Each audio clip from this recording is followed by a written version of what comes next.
We are not born equal, but when it comes to mothers of TikTok, let me tell you, some kids are getting crushed. We have donuts. 8-year-old plate. 3-year-old plate. And I mean it.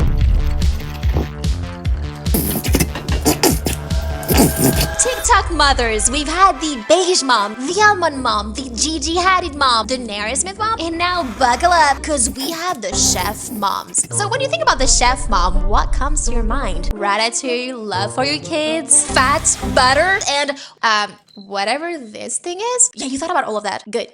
These moms are putting their kids on a fast track to a Tess Holiday syndrome. I'm fat. At a very young age. And one of these moms that goes by the name of Alex Baby 97 got very famous for one specific reason. Feeding her kids terribly unhealthy foods, such as donuts and Lucky Charms all together. Okay, easy breakfast for my 8, 5, and 2-year-olds as an existing mama of 3. Okay, got it.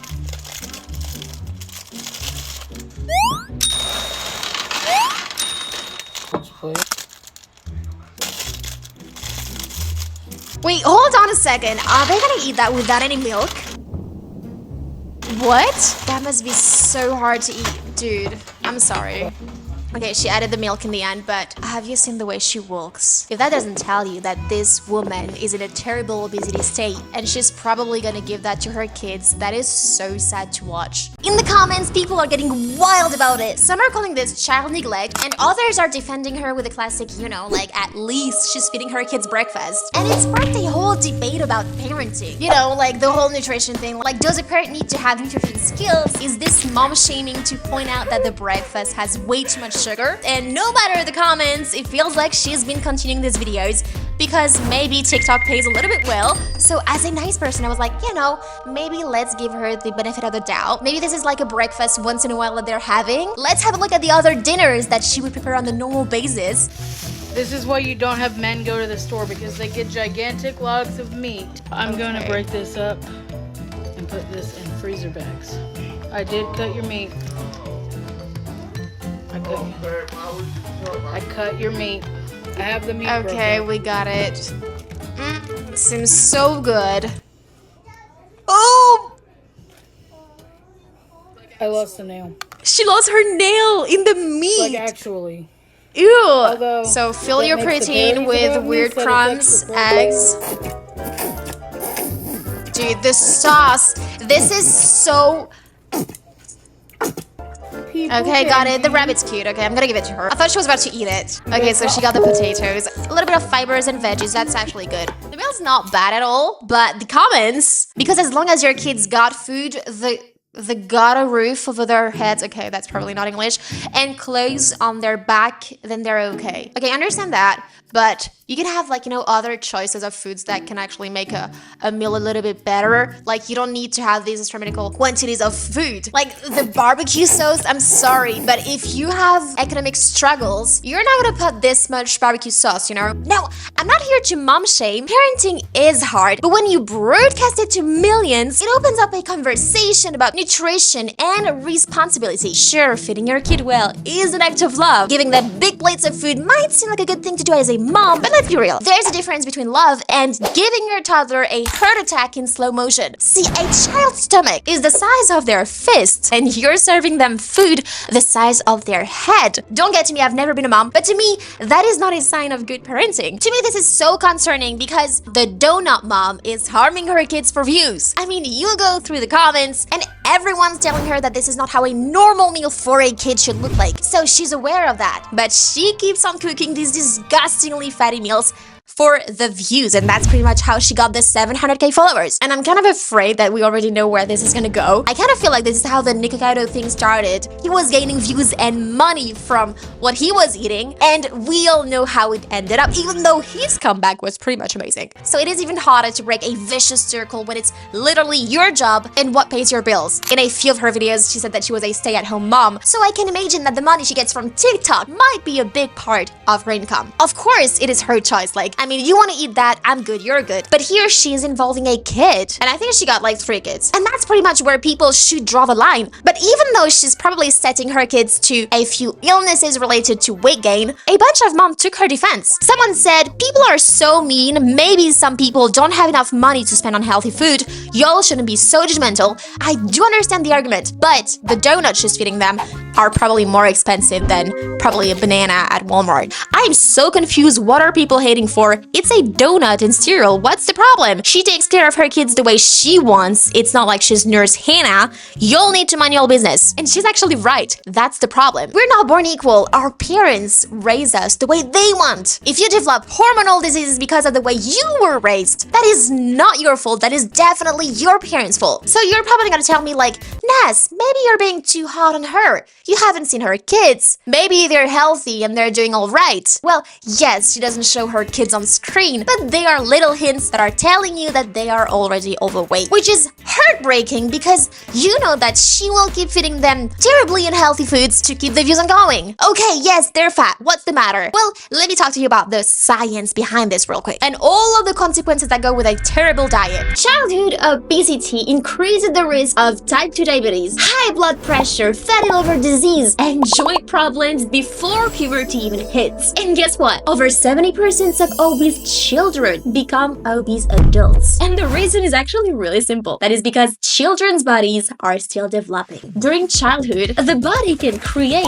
more fat cells, and this is called hyperplasia. How many fat cells are made depends on things like diet and how much energy the child burns. Once these fat cells are created, they usually stay for life. Yes, you heard me. Even if the person loses weight later on. Yeah, but if you lose weight, doesn't that mean that you're losing fat? Well, yes, but on a microscopic level, things are far different. See, when you lose weight, you reduce the size of the fat cells, just as a balloon would lose its air. But what does not decrease is the number. So the size decreases, but not the number. This means that if someone who was obese loses weight, they can gain it back more easily than someone who was never obese. So as a parent, if you feed this to your kid, I'm gonna be harsh, but you're cursing him for life. And if you're thinking that the worst that could happen is that the kid becomes fat, well, you're wrong because there is way more. When your body has too much fat, it doesn't sit there doing nothing. No, fat cells actually do release stuffs, fatty acids and protein straight into your blood. And that, my friends, is pretty much how the problems begin. Let me break this down for you. First up,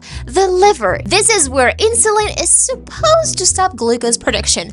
But now it doesn't because the liver's like, too much fat in the blood?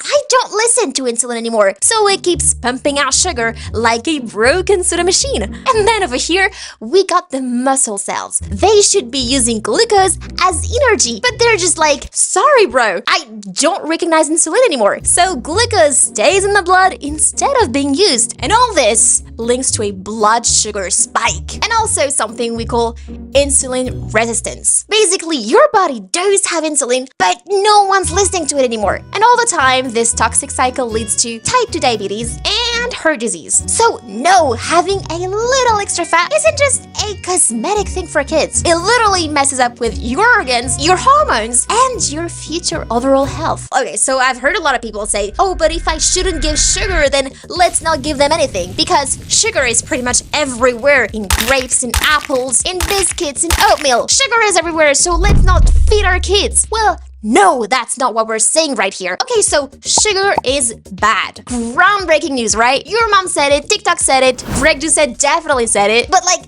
how bad is sugar actually? And what about fruits? Fruit has sugar. Hold on. Does that mean that fruits are bad? If an apple and a donut both have 15 grams of sugar, then can I just like eat the donut and call it a win? Absolutely not. Let me explain. So yeah, on paper, an apple and a powdered donut might both have around 50 grams of sugar. But that's where the similarity dies. Donut sugar, that's added sugar. It's literally just white powder your body absorbs just like a sponge. It spikes your blood sugar in less than a second and crashes harder than your Wi-Fi during finals. On the other hand, fruit sugar, that is mostly fructose. But it's not only fructose. It comes with fiber, water, vitamins, and antioxidants. Imagine this. The donut is just sugar showing up in your bloodstream, fully dressed and ready to party. The apple It's sugar in disguise, stuck in the traffic with fiber as the driver, which means slower absorption and less blood sugar chaos. And so here's what says science. A review from the Nutrition Journal that I will of course link in the description showed something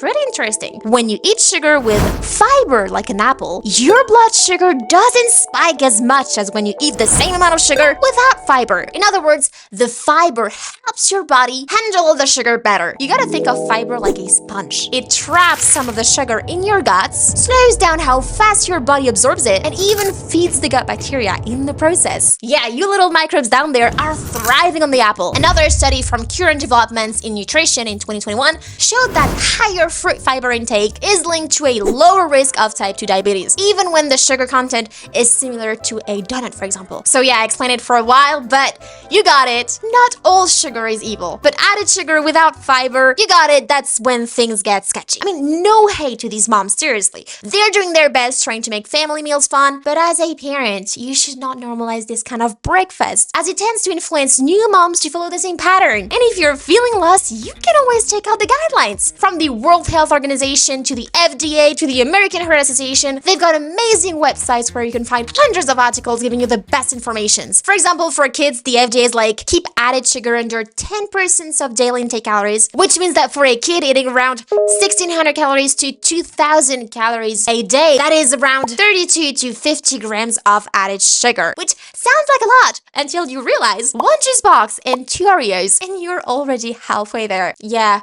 I got hurt. This is the FDA, but it gets stricter. The American Heart Association rolls up and says, let's not. Actually, let's just stick to 25 grams of added sugar every day. That is 6 teaspoons of added sugar total for kids aged 2 to 18, which is basically just 1 cookie and a sip of juice. They also give other recommendations. Please stop with the sodas, maybe chill on the juice, and let's not pretend cereal is a health food just because it has a cartoon on it. So if we come back to the donut mom, feeding her kids powdered mini donuts, each serving of Hasta's donut powdered mini donuts, which is 3 donuts, so 53 grams, is a total sugar of 15 grams, and added sugars are 14 grams. This means that nearly all the sugar in a serving is added sugar. So a single serving of these donuts provides about 28% of the recommended daily limit for added sugars. And don't forget that on her breakfast, you also need to add some Lucky Charms. So what's the takeaway? Feed your kids what you think is best, but be open to feedback, especially when sharing it to the world. Feed your kids whatever you want, but maybe don't deep fry their arteries before they turn 6. Just a thought. And to the donut mom, honestly, respect the hustle. You're either gonna end up with a $1 million cookbook deal or in a Netflix documentary called What Happened to My Pancreas? We'll see, but hey, if you made it this far, congrats, you just survived my very first YouTube video. So if you like the video, hit the like button, subscribe, and maybe even turn on notifications so you don't miss me roasting more health nightmares in the next one. And of course, if you did not like it, I would be glad to hear your opinion, because if there's anything that I would love more is to improve. So if you got anything to say, just comment it below, and I'll see you in the next video. Hold on! That's my first video. I'm done with my first video. Oh my god, that's so amazing!